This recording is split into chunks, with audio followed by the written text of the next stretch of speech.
अंदाज व्यक्त करत होते।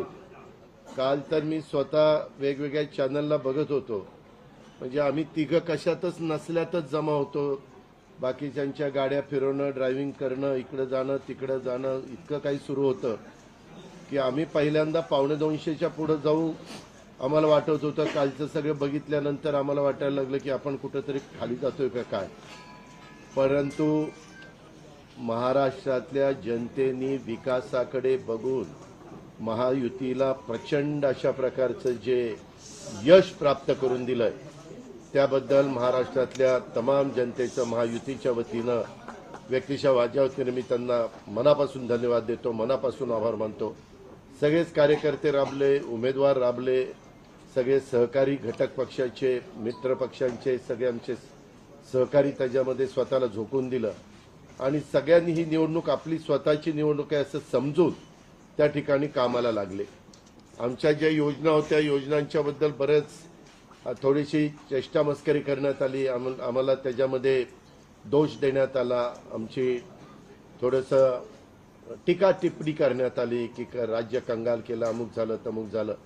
परंतु नंतर त्यांचे जाहीरनामे बाहेर आल्यानंतर आम्हाला ते दिसलं की हे काय चाललेलं आहे, कसं चाललेलं आहे, कुठलाही हिशोब न ठेवता अशा प्रकारचे जाहीरनामे बाहेर आले आणि आपण सगळ्यांनी त्या ठिकाणी पाहिलं। आम्ही मुळात काय केलं, लोकसभेच्या निवडणुकीच्या निमित्तानं आम्हाला मोठं अपयश आलं, म्हणजे महाराष्ट्रामध्ये आम्हाला तिघांनाही वाटलं नव्हतं की बाबा अशा प्रकारचं आपल्याला अपयश मिळेल, परंतु ते मिळालं। आम्ही ते मान्य केलं, त्याच्यातून आम्ही पुन्हा सावरण्याचा प्रयत्न केला। अर्थसंकल्प सादर करत असताना आम्ही सरकारमध्ये तिघांनी मिळून काही योजना जाहीर केल्या, त्या योजना इतक्या पॉप्युलर झाल्या, त्याच्यामध्ये लाडकी बहिणा म्हणजे गेम चेंजरच ती योजना झाली। अंडर करंट असा का बहिणींनी दाखवला की मी सगळे उताने पडले, सगळे आडवे झाले। एक माझं स्वतःचं स्पष्ट मत आहे, प्रत्येकाची वेगवेगळी मतं असू शकतात आणि उलट आमच्यावर आता जबाबदारी वाढलेली, कारण एवढ्या प्रचंड बहुमताने, म्हणजे मी तर जसा राजकारणात आलोय तसं 222 आणि 225 महायुतीला किंवा कुठल्याही आघाडीला महाराष्ट्रामध्ये तरी कधी असं यश मिळालेलं माझ्या तरी पाहण्यात नाही, माझ्या तरी ऐकवत नाही। कदाचित पूर्वीचा काळ वेगळा काँग्रेसचा असेल, त्यावेळेस कधी झालं असलं तर माहिती नाही, परंतु बाकीचे विरोधक नगण्य होते त्यावेळेसची गोष्ट। परंतु अलीकडच्या काळामध्ये जसं आम्हाला समजतंय तसं तर एवढं प्रचंड यश हे पहिल्यांदाच मिळालेलं यशाने आम्ही हुरळून पण जाणार नाही आणि आम्ही अतिशय जमिनीवर पाय ठेवून आता, म्हणजे जसे जसे ते आकडे आम्हाला दिसत होते तसे तसे तसे फायनान्सच्या गोष्टी माझ्या डोळ्यासमोर येत होत्या। मी देवेंद्रजींना पण फोन केला तेव्हा म्हटलं देवेंद्रजी खूप काही काम करावं लागेल, एकनाथरावजींना पण तसं सांगितलं की फार आर्थिक शिस्त आपल्याला त्याच्यामध्ये आणावी लागेल आणि आम्ही आणू, त्याच्यात आम्हाला हे नवीन नाही आहे, आम्ही सगळे अनुभवी माणसं, आम्हाला त्याच्यामध्ये कुठली काही अडचण नाही। आणि शिवाय आमच्या पाठीशी केंद्र सरकार आहे, तो आम्हाला खूप मोठा एक आधार आहे, एक आमच्या पाठीशी एक मोठा भक्कम अशा प्रकारचा भरोसा आहे आणि त्याच्यामुळं ह्या सगळ्या ज्या काही गोष्टी झालेल्या आहेत, आता विरोधक टीका करतात की बाबा बॅलेट पेपरनी घ्यायला पाहिजे होतं, मग बॅलेट पेपरने लोकसभेला पण घ्यायला पाहिजे होतं, लोकसभेचा निकाल लागला की तो बरोबर आणि इथला निकाल लागला की बॅलेट पेपर यायला पाहिजे, मग मशीन काय ईव्हीएम बरोबर नाही, असं नाही चालत। आता झारखंड पण आमच्या हातनं गेलंच ना, आम्ही कुठं काय म्हणतो, ठीक आहे, त्या जनतेने कौल दिलेला आहे तशा पद्धतीनं महाराष्ट्रातल्या, विशेषतः महाराष्ट्रामध्ये बऱ्याचदा आपले जे 6 रिजन आहेत ना, मराठवाडा, विदर्भ, पश्चिम महाराष्ट्र, कोकण, मुंबई, अशा सगळ्या वेगवेगळ्या रिजनमध्ये, नाशिक, सगळीकडेच तुम्ही बघितलं तर सगळीकडे महायुती जोरात चालली। असं कुठं नाही की मागच्या वेळेस कसं झालं, आम्हाला झटका दिला तो मराठवाड्याने दिला, आमची एकच जागा त्यावेळेस भुमरे साहेबांची आली संभाजीनगर सिटीतली, बाकीकडे सगळीकडे आम्हाला दारुण पराभवाला सामोरं जावं लागलं आणि तसं ह्या वेळेस झालं नाही। तुम्ही जर अंदाज घेतला तर सगळीकडेच चांगल्या प्रकारे महायुतीला यश मिळालं, काही जागा गेल्या त्या फार थोड्या मतांनी त्या बाबतीमध्ये गेलेले आहेत, असंही चित्र। आणि मीडियावाल्यांनो, मला एक तुम्हाला, इलेक्ट्रॉनिक पण आहे, प्रिंट पण मीडिया आहे, मला एक कळत नाही, तुम्ही खऱ्या बातम्या देत चाला ना, जे खऱ्या देत नाही त्यांना मला म्हणायचं तुम्ही बाकी सगळे खऱ्या बातम्या देतात, त्याच्याबद्दल दुमत नाही. पण मी टीव्ही चालू केलं आणि अजित पवार पोस्टल बॅलेटमध्येच माग, मी विचारतोय तिथं फोन करून, ते म्हणले नाही दादा आपण पुढे आहे.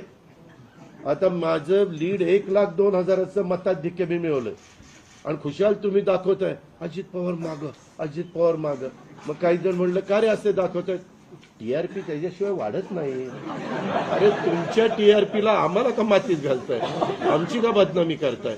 त्याच्यामध्ये मी नंतर पुन्हा अधिकाऱ्यांच्याकडनं माहिती घेतली की नक्की पोस्टल बॅलेट किती झाले.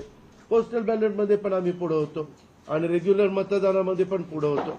सांगायचं तात्पर्य की बाबा तुमच्यावर सगळ्या चॅनलवर जनतेचा एवढा विश्वास आहे, म्हणजे विश्वास नाही ते सकाळच्या 9 वाजताच्या भोंग्यावर विश्वास नाही, पण बाकीच्यांवर फार विश्वास आहे.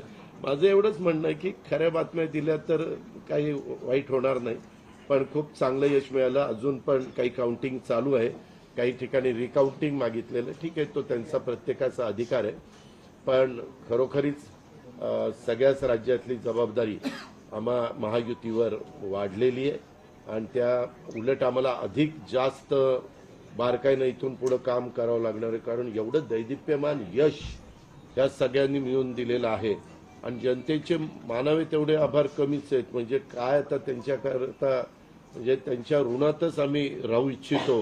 आणि 5 वर्ष अक्षरशः अतिशय एकोप्याने ही युती शेवटपर्यंत कशा पद्धतीनं काम करेल आणि जनतेने टाकलेल्या विश्वासाला कुठल्याही परिस्थितीमध्ये तडा जाऊन दिला जाणार नाही.